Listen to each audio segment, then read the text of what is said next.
Welcome to learning zone. Students, आज का हमारा टॉपिक है रेजिस्टेंस और रेजिस्टिविटी। काफी स्टूडेंट्स को क्या है डाउट रहता है रेजिस्टेंस और रेजिस्टिविटी में, तो आज हम क्या है ये डाउट क्लियर करेंगे। रेजिस्टेंस क्या है? रेजिस्टेंस एक रुकावट है। किसमें रुकावट है? It oppose the flow of current. तो रेजिस्टेंस है क्या, ये फ्लो ऑफ करंट को अपोज करती है। फॉर एग्जांपल, जैसे मान लो किसी कंडक्टर में जब करंट फ्लो करता है तो ये कंडक्टर क्या है, करंट को क्या है अपोज करता है। तो इसी चीज को हम क्या बोलते हैं? रेजिस्टेंस। जो रेजिस्टेंस है इसकी यूनिट क्या है? हम इसको किसमें मेजर करते हैं? ओम में मेजर करते हैं। तो जो रेजिस्टेंस है वो कई फैक्टर पे डिपेंड करती है, जैसे कि लेंथ ऑफ वायर। अगर किसी भी वायर की लेंथ अगर बहुत ज्यादा है तो उसकी क्या है रेजिस्टेंस ज्यादा होगी। अगर जिस वायर की लेंथ कम है तो उसकी रेजिस्टेंस कम होगी। तो इसलिए हम लिख सकते हैं जो रेजिस्टेंस है डायरेक्टली प्रोपोर्शनल किसके है? लेंथ के। मींस जितनी ज्यादा लेंथ होगी वायर की उतनी ज्यादा रेजिस्टेंस होगी। तो दूसरा फैक्टर कौन सा है? एरिया। जो रेजिस्टेंस है एरिया के क्या है इनवर्सली प्रोपोर्शनल है। जैसे कि यहाँ पे दिखा रखा है resistance inversely proportional to area. Means किसी भी कंडक्टर का जितना ज्यादा एरिया होगा वो उसमें उतनी ज्यादा क्या है कम रेजिस्टेंस होगी। और थर्ड फैक्टर क्या है? Nature of material. तो जो रेजिस्टेंस है नेचर ऑफ मटेरियल पे भी डिपेंड करती है। फॉर एग्जांपल मान लो जैसे कॉपर है, कॉपर की हमारे घर में जैसे वायर यूज करते हैं हम नॉर्मली कॉपर की यूज करते हैं। और बल्ब है जो हमारा उसमें कौन सी होती है? टंगस्टन। तो आपने देखा होगा जो बल्ब है बहुत ही ज्यादा क्या है जल्दी गर्म हो जाता है और उसमें से बहुत ज्यादा लाइट पैदा होती है। बट जो हमारे घर में वायर यूज होती है कॉपर की तो वो गर्म तो नहीं होती। हम फैन भी ऑन करते हैं, स्विच ऑन करते हैं, तो जो वायर होते हैं सर्किट होते हैं उनमें से क्या है हीट नहीं रिलीज होती। तो यही चीज है, जो कॉपर है उसकी रेजिस्टेंस क्या है? लो होती है। और जो टंगस्टन है उसकी रेजिस्टेंस क्या है?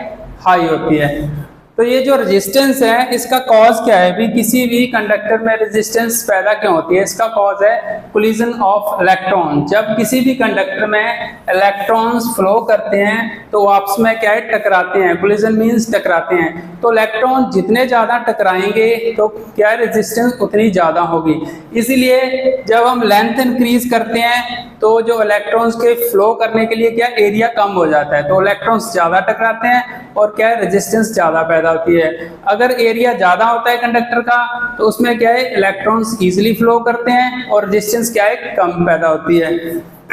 और ये था हमारा रेजिस्टेंस। और रेजिस्टिविटी क्या है? रेजिस्टिविटी है natural resistance of a conductor is called resistivity. देखो स्टूडेंट्स, रेजिस्टेंस और रेजिस्टिविटी में क्या डिफरेंस है। यहाँ पे रेजिस्टेंस कैसे प्रोड्यूस हो रही थी? जब हम किसी भी कंडक्टर के अंदर क्या बैटरी अप्लाई करते थे और इसमें से क्या करंट फ्लो कर रहा था तो उस करंट को जो रुकावट पैदा हो रही थी, जो रेजिस्टेंस पैदा हो रही थी, उसे हम बोलते हैं रेजिस्टेंस। जब हम बैटरी अप्लाई करते हैं उस टाइम ये रेजिस्टेंस पैदा होती है, मतलब इलेक्ट्रॉन्स के फ्लो में क्या है ऑपोजिशन आती है। बट जो रेजिस्टिविटी क्या है, जो हमारा कंडक्टर है आपको पता है जो कंडक्टर्स होते हैं उनमें क्या फ्री इलेक्ट्रॉन्स होते हैं। जब कंडक्टर को हम किसी भी बैटरी से क्या है अटैच नहीं करते बट फिर भी उसके अंदर जो फ्री इलेक्ट्रॉन्स होते हैं उनमें क्या है कुछ रेजिस्टेंस होती है। उस रेजिस्टेंस को हम क्या बोलते हैं? रेजिस्टिविटी। डेफिनेशन देखो, natural resistance of a conductor is called resistivity. Means अगर उसके आप बैटरी नहीं अप्लाई करते उसके विदाउट भी क्या है उसमें जो फ्री इलेक्ट्रॉन्स होते हैं उनमें कुछ रेजिस्टेंस होती है, उस रेजिस्टेंस को हम रेजिस्टिविटी बोलते हैं। तो जो रेजिस्टिविटी है आगे क्या है फॉर्मूला करेंगे रेजिस्टिविटी का।